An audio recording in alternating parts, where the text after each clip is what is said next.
शहर की सबसे शांत बस्ती आशियाना विहार में एक रात रहस्यमयी मौत होती है। 45 वर्षीय इतिहासकार डॉक्टर अजय मिश्रा अपने कमरे में मृत पाए जाते हैं। हाथ में एक काली डायरी और उनका चेहरा पूरी तरह डर से विकृत हो गया था। पुलिस को कोई हिंसा या जबरन घुसपैठ के निशान नहीं मिलते। पोस्टमार्टम रिपोर्ट कहती है हार्ट अटैक, लेकिन उसकी आंखों में जो डर है वो सिर्फ बीमारी का नहीं लग रहा। डायरी में कुछ बेहद अजीब बातें लिखी थीं। अगर मैं अगली बार फिर उसे देखूंगा, मैं मर जाऊंगा। वो हर बार और करीब आता है, रात के 3 से 13 पर। पढ़ने वाले को ये लिखावट भी डरावनी लगती है। अजय की भतीजी रिया, जो एक क्राइम जर्नलिस्ट है, डायरी को पढ़ती है और ठान लेती है कि इस रहस्य से पर्दा उठाएगी।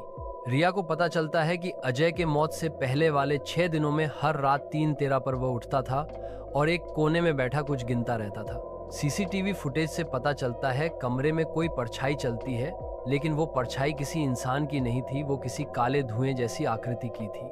रिया को अपने चाचा की पुरानी रिसर्च से पता चलता है कि अजय एक पुराने शापित किले पर रिसर्च कर रहे थे।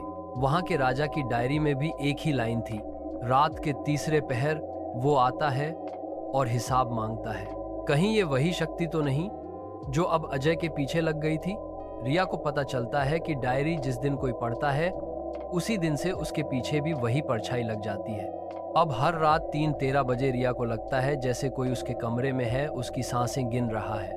वो भी डरने लगती है और आखिरी पन्ने पर लिखती है, अगर कोई ये डायरी पढ़ रहा है तो देर मत करना, 3:13 तुम्हारा इंतजार कर रहा है। रिया ने जैसे ही यह आखिरी पंक्ति पढ़ी, उसकी सांसें थम गईं।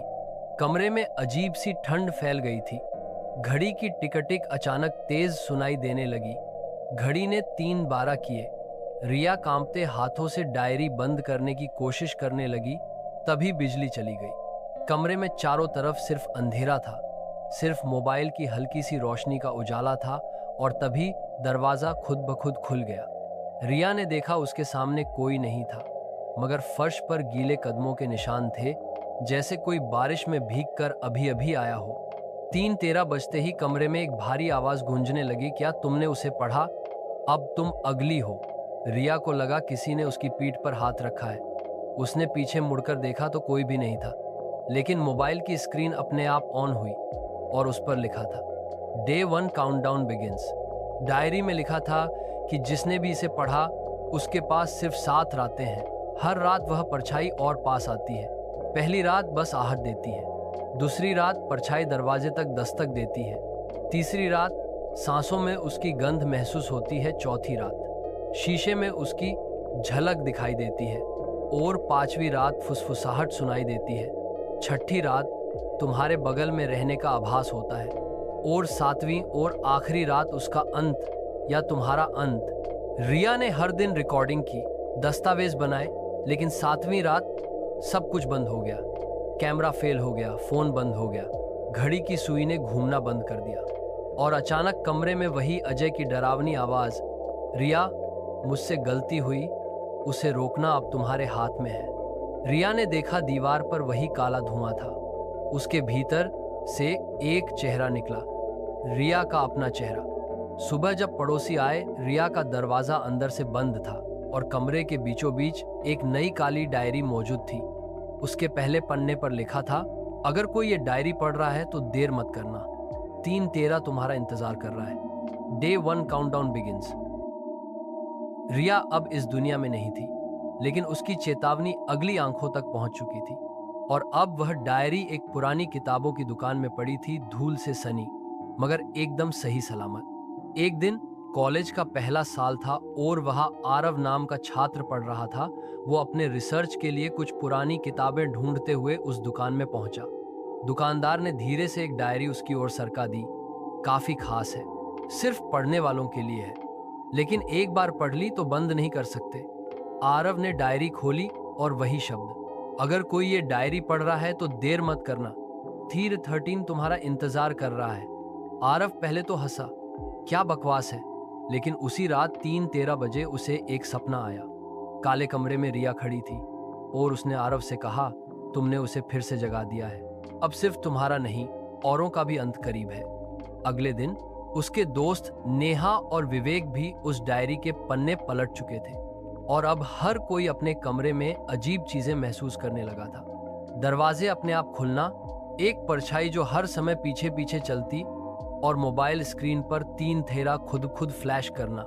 आरव ने एक इतिहास शोधकर्ता से संपर्क किया जिसे ब्लैक डायरी की कहानी पता थी। उसने बताया, ये डायरी दरअसल एक जीवित आत्मा है जो अपनी पीड़ा को पन्नों में बांधकर पुनर्जन्म लेती है।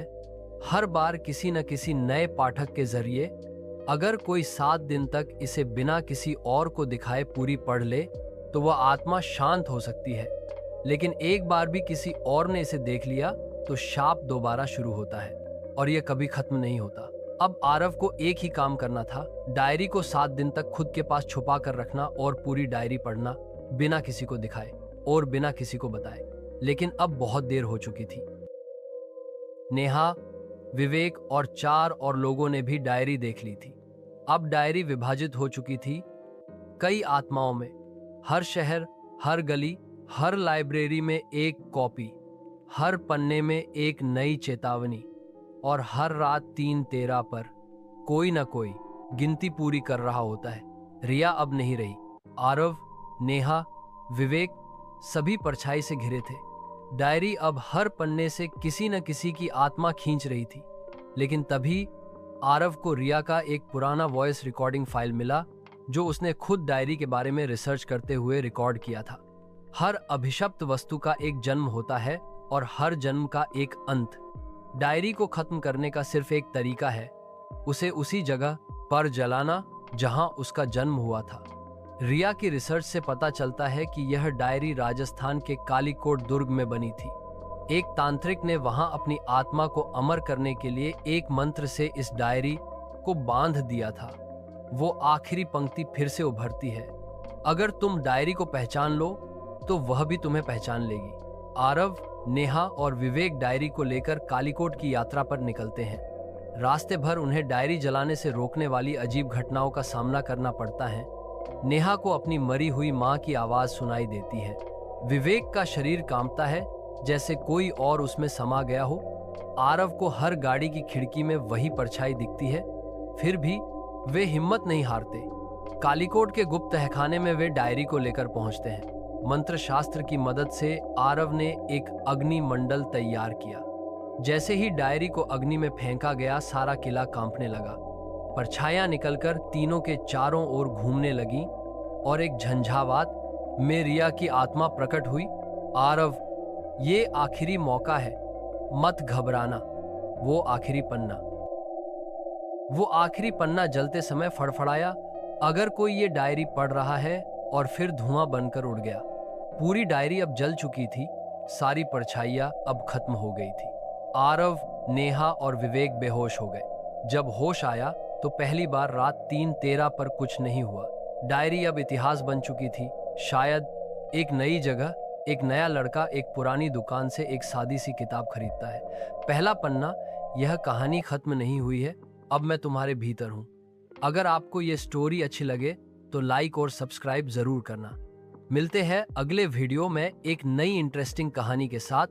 तब तक अपना ख्याल रखना।